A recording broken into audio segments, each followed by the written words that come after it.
Pernah diuji dengan baby yang ada kulat susu yang tebal? Teacher pernah.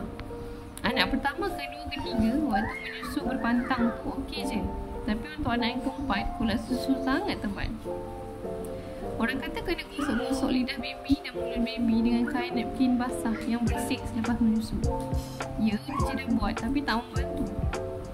Tapi Alhamdulillah, waktu itu jugalah sebenarnya Big International launchingkan produk yang terbaru yang bernama Nextbio. Dalam Nextbio ni ada pre, pro dan postbiotik yang bantu untuk seimbangkan mikrobiom dalam usus ibu terutamanya sebab teacher yang makan.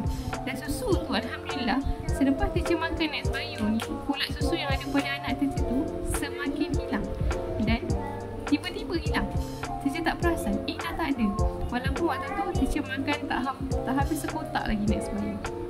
So kalau ibu-ibu diuji dengan isu yang sama, kulat susu anak, ikhtiarlah dengan Nextbio. InsyaAllah membantu.